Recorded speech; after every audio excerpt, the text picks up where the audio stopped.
Welcome to Nonprofit Expert, presented by Donor Perfect.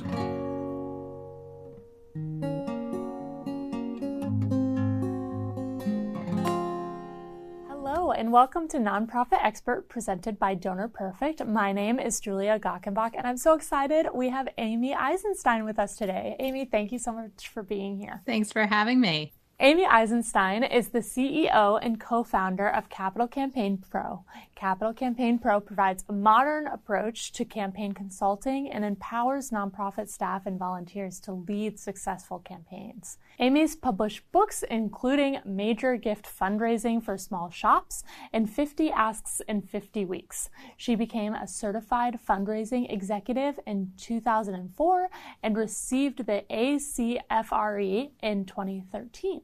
Amy currently serves on the board of her local community foundation and the ACFRE board. Check out Amy's weekly podcast, all about capital campaigns, on your favorite podcasting app. And for more information and resources, you can check out capitalcampaignpro.com.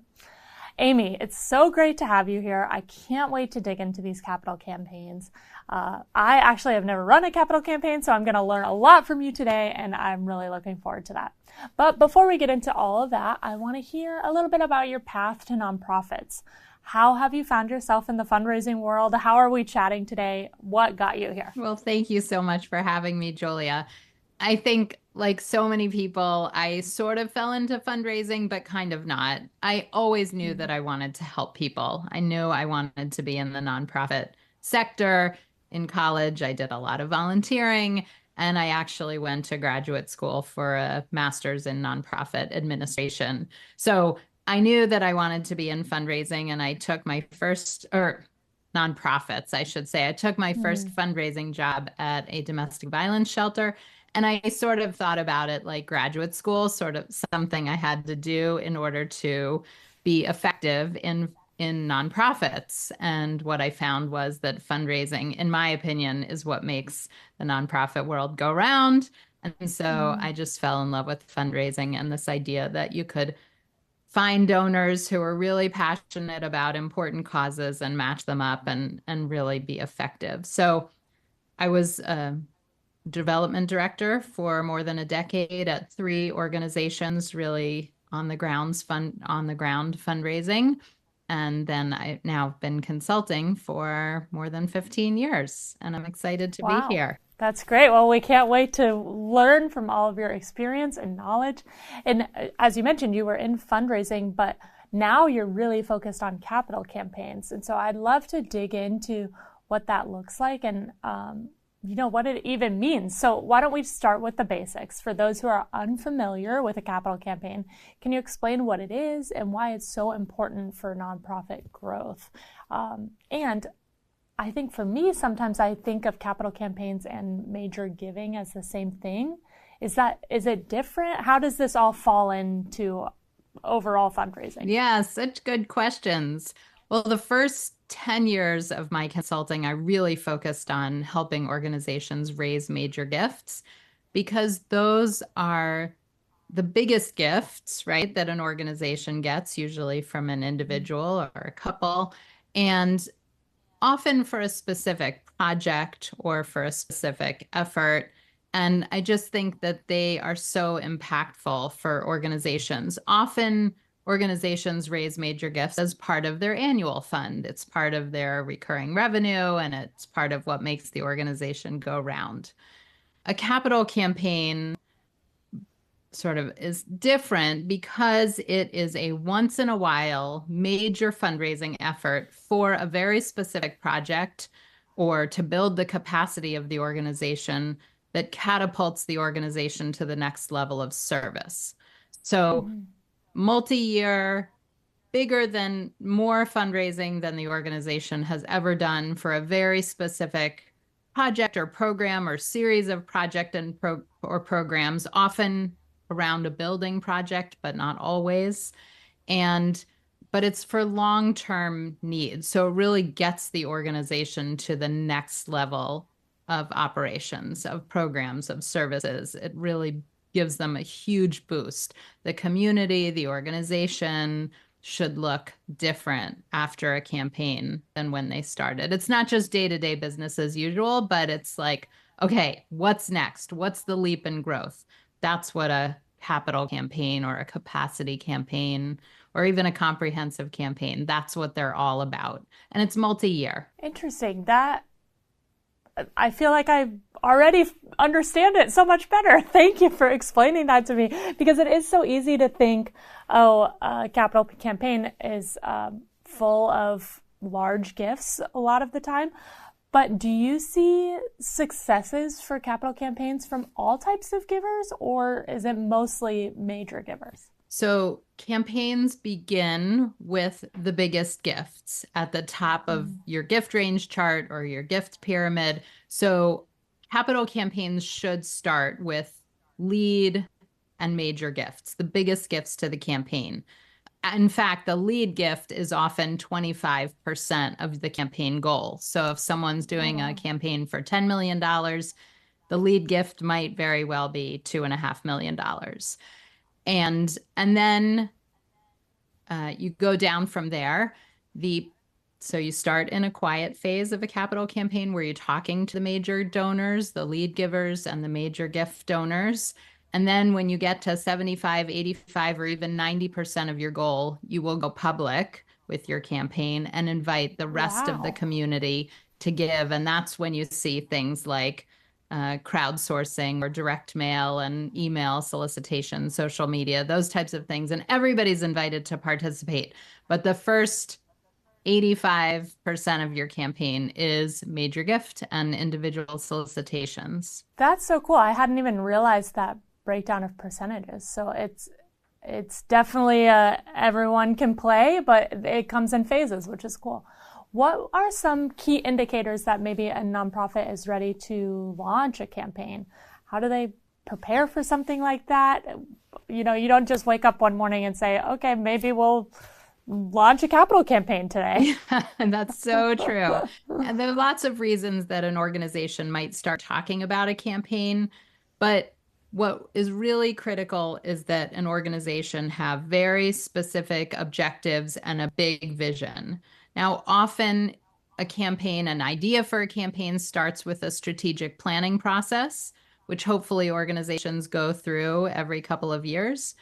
And so a campaign may be born out of a strategic planning process. The organization's ready for something big.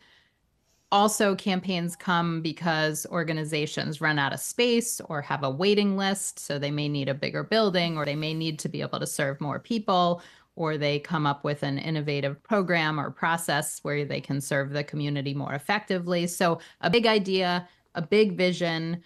And so that is often what ignites the idea for a capital campaign. I actually think that organizations should seriously consider a big campaign every decade or so. You know, every 10 years, what's the next move to be more effective, to get closer to your mission? What can you do that would propel you to the next level of service? So whether it comes up organically through a strategic planning process or the need for a bigger building or to help your waiting list, you should be purposeful and do some blue sky visioning and planning for your next campaign. And what I mentioned, I've never done a capital campaign before. So what would that even look like? How do you start it? Like what would a typical campaign look like? Right. Well, let's say that your organization has been talking about this, has a big idea, has a big vision. You know what you want to do. Then I guess, is that what you're asking? What are the next steps? What would come next? Yes. Yeah. So once you've done a little bit of project planning, like you have some sense of what you want to do, if it surrounds a building, right? What are your space needs? Look at facilities. Will you be buying property? Will you be renovating your existing facility? There are all sorts of facilities and project questions to ask, and start thinking about what that might cost, what it would look like to implement, whether you have a building or not. You know, what is the expansion scope of your projects or services, and what does that entail? And once you have some handle on that, it's probably a good time to start talking to some campaign experts or campaign consultants. to find out from people who do this day in and day out, what's the next step for you? What should you be thinking about? What kind of support would your organization need? What kind of expertise and staffing do you have in-house, and what kind of expertise will you need externally? But the truth is that most organizations should be doing a feasibility study, which is an opportunity to talk to your lead potential donors about your vision and your case and your plans and your working goal, and get some early feedback before officially launching a campaign so that you get off on the right foot. Yeah, that's helpful. We definitely want to get off on the right foot for sure. What are some maybe challenges that someone might come up against when they first start a capital campaign, or even throughout the series of a capital campaign? Do you have any strategies for how to effectively overcome these common challenges? Yeah, I think one of the challenges that I often see organizations have, or maybe a mistake that they make, is not taking the time to plan. A capital campaign usually is a fundraising effort that is 5 times, 10 times, 20 times your normal annual fundraising. So it is significantly more than you are used to raising as an organization. And so the mistake that I see is, one, thinking that you can do it in-house with existing staff and resources, no additional expertise or input. And it's a big mistake. How would you expect your current existing development team to go from raising $1 million a year to $10 million without any additional expertise, planning, resources? So to me, it's about not taking the time to plan, not taking the time to tap into expertise that exists, and looking at effective campaign strategy. So organizations that are sort of scrappy or want to do it themselves, say, we're just going to proceed. And then what happens is that they get stuck. And they, honestly, the first few million are pretty easy. It's the last few million that are hard or harder.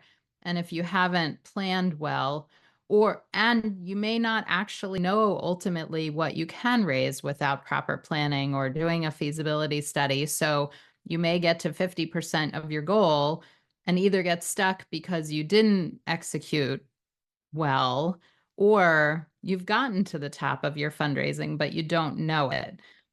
So I would say slow down, take the time to plan, reach out to resources that are available. You can interview 3 or 4 campaign consultants and learn a lot without committing anything. Just see what they have to offer, see what you can learn. And I hope people will reach out to Capital Campaign Pro. We have a ton of both free and paid resources on our website. And we'd love to talk to any of your listeners about a campaign and see how we might help or what we can teach them. That's a great idea. I think as fundraisers, whether we're at a small shop or a big shop, we are pretty scrappy. I think there are many things that come across our desk that make us a little bit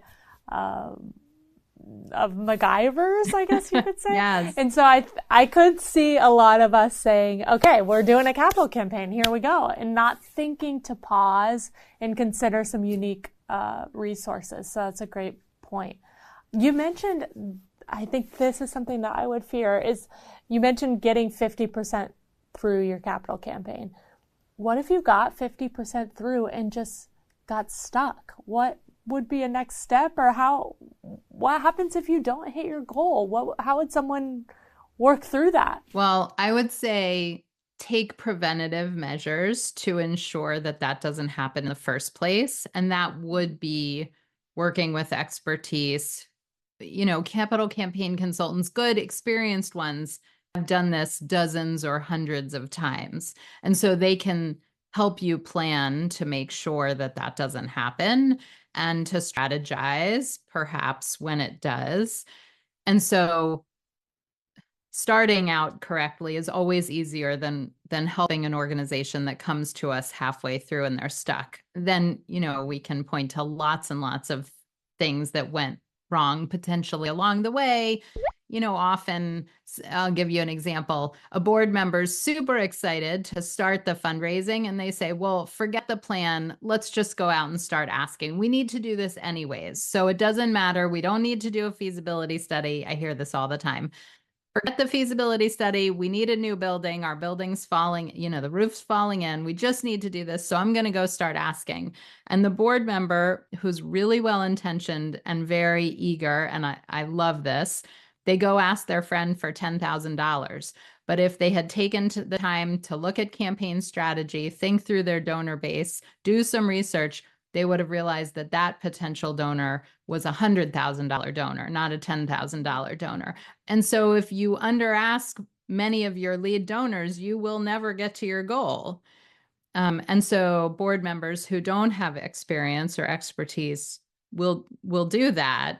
Even development directors who, maybe they haven't had lots of campaign or maybe any campaign experience either. So it always seems easier to ask someone for a gift that they're going to say yes to than thinking about a stretch gift. But then you will come up short. So we do have strategies to help people go back to donors and to then you take 10 steps back. But sometimes you can't get to your goals. And then it's better to know that in advance and plan for alternative funding sources. There's sometimes government allocations. There's sometimes government grants.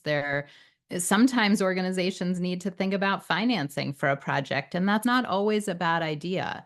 That can be part of the funding mix. Sometimes philanthropy doesn't pay for the whole project. For example, if a hospital is building a new wing, the project may be $100 million, and the hospital has some reserves, they have fee for service, they take out financing, there's government money, and philanthropy maybe covers $20 million out of the $100 million.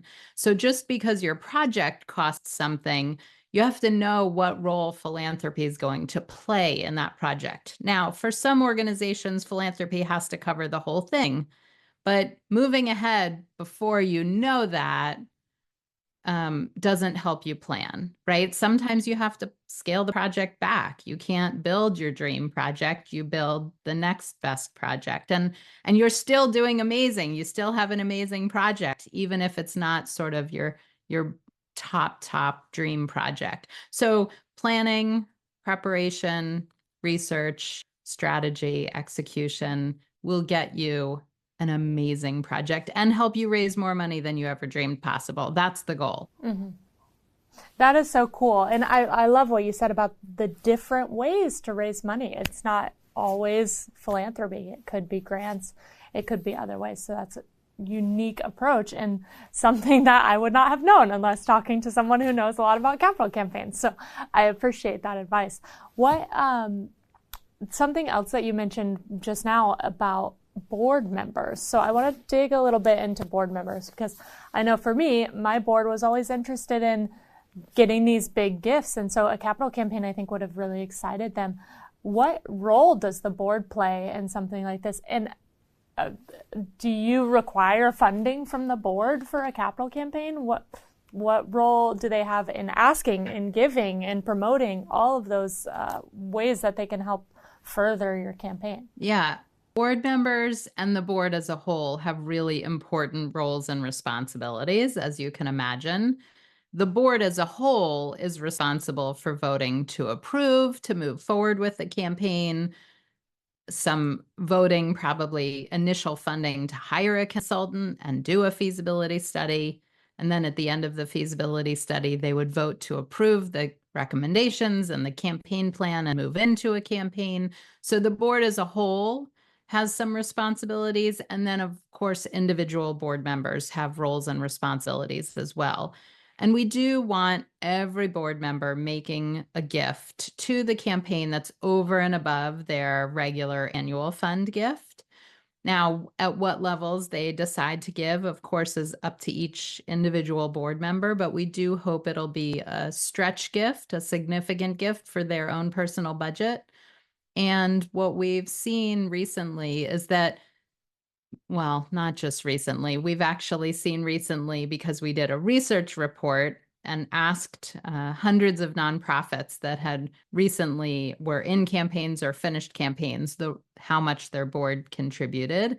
And what we find is that the average organization, their board gives about 15% of the campaign goal, which to me signals that you don't need to wait until you have a wealthy or well-connected board necessarily to start a campaign. I see a lot of organizations thinking, I can't do a campaign until I have wealthier or more well-connected board members. And that's not the case. We need a board that cares, where everybody's excited about the project and willing to commit and to contribute to the campaign in the ways that they can. And we will help recruit a campaign committee made up of some non-board members that will help with some of those larger gifts and some of that lead gift fundraising to supplement some of those connections on the board. Yes, I love that. I love hearing the ways that the board is part of it at the beginning and in the middle. Like they are part of the approval, they are part of the actual fundraising, and then I would assume they're part of the end too. They get to be part of the joy that comes once a capital campaign is finished. Absolutely. So the board seems really integrated, just like the development team or the executive director maybe. Yeah, and there's lots of committees along the way throughout the campaign that we want board members to help participate in as well. So lots of roles for board members, yes. Great point. Another thing that you've mentioned briefly is the idea of this giving is beyond annual giving. And I think that a lot of development directors maybe fear launching a capital campaign because they're not sure how it will affect their annual giving. Like you said, this is above and beyond. These are stretch gifts. What advice would you have for a development director that maybe feels a little nervous about asking people for more without risking their annual budget? Yeah, that is such an important question. One of the top questions we get is, what's going to happen to our annual fund if we do a capital campaign? And there are specific campaign strategies where we talk to every single donor we're asking for a campaign gift from.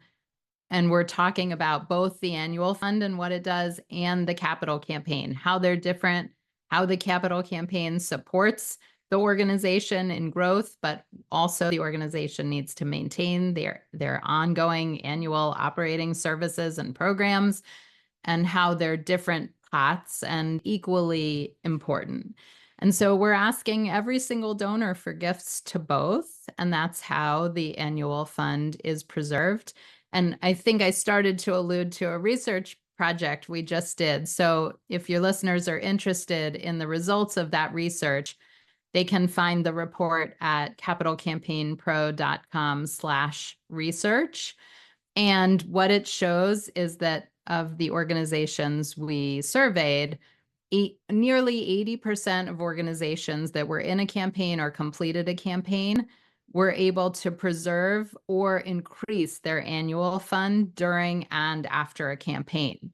And you have to pay attention to it. It doesn't happen by accident or magically, but if you're strategic and thoughtful and planful about how and when and who you ask, you can preserve, and even the goal is to increase your annual fund after a campaign as well. That sounds daunting, but unique. I don't know. That's really cool to think of, kind of calling out the importance of this.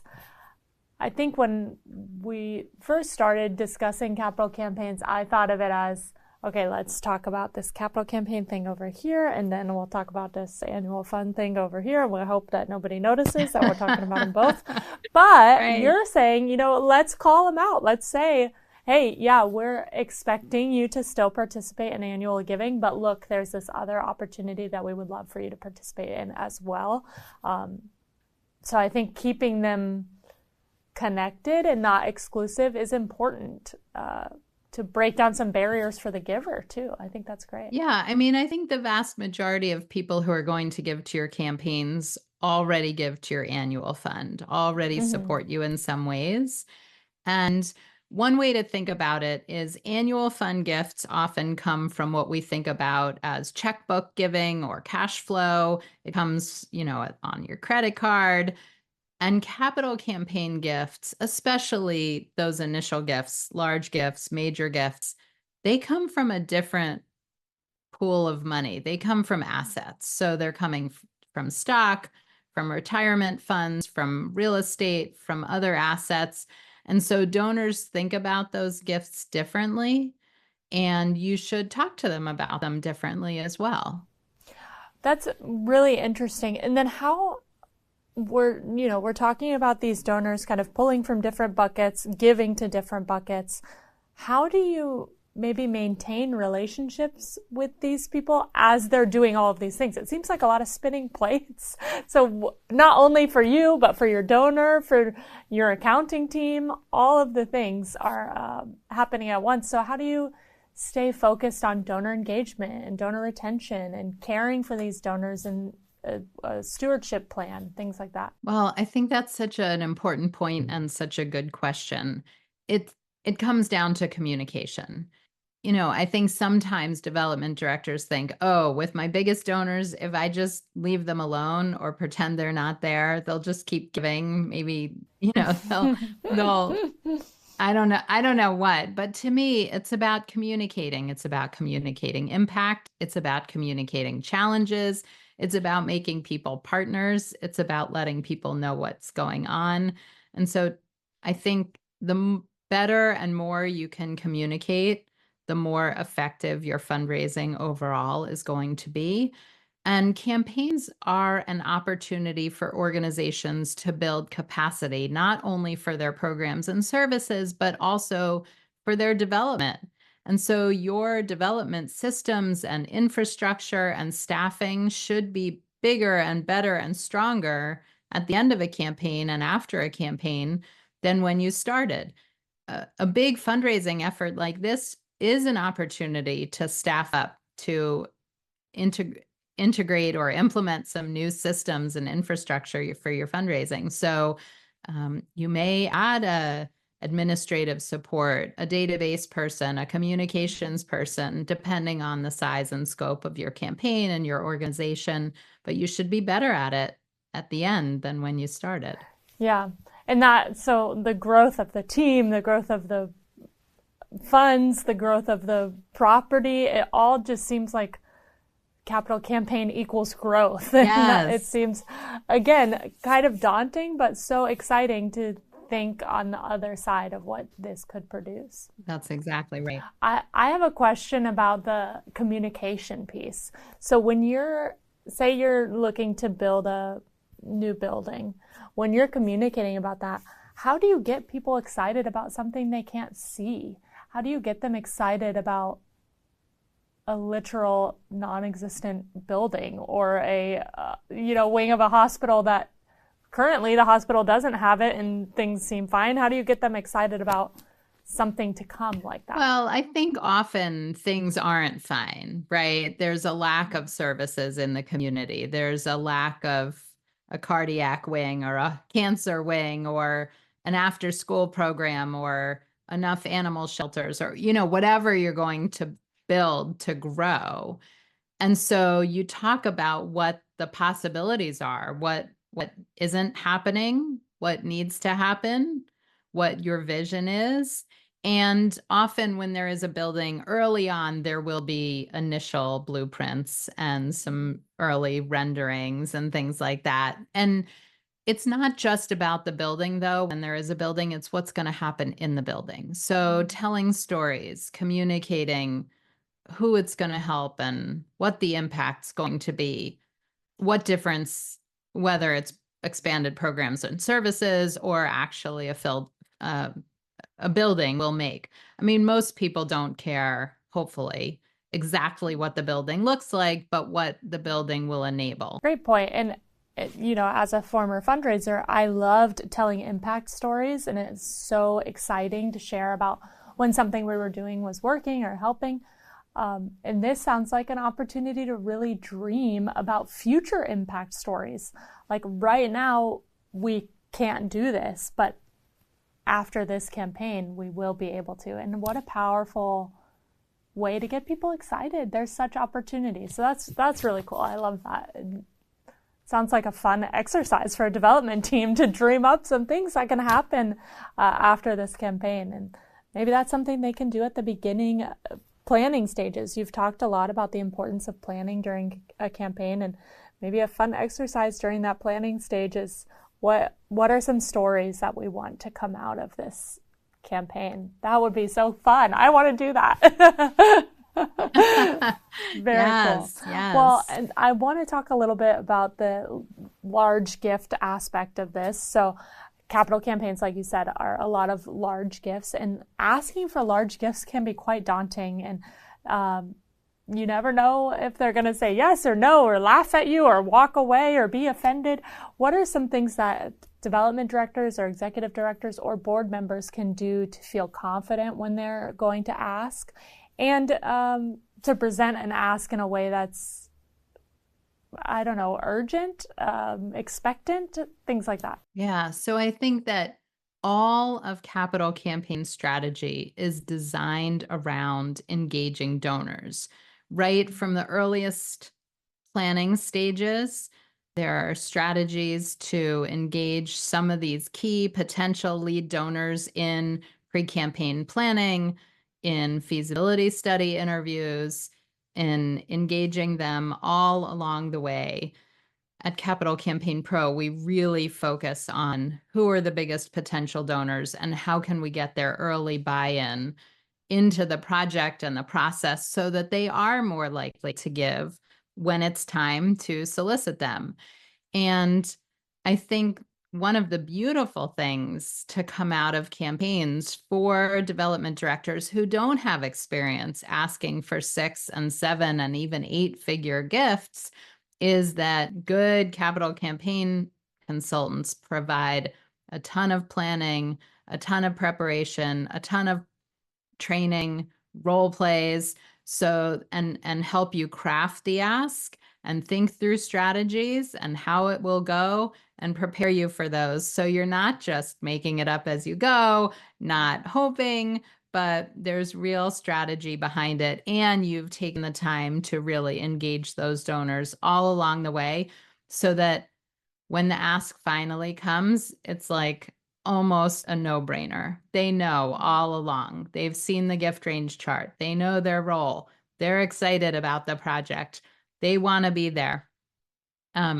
Does every ask go as perfectly smoothly as all of that?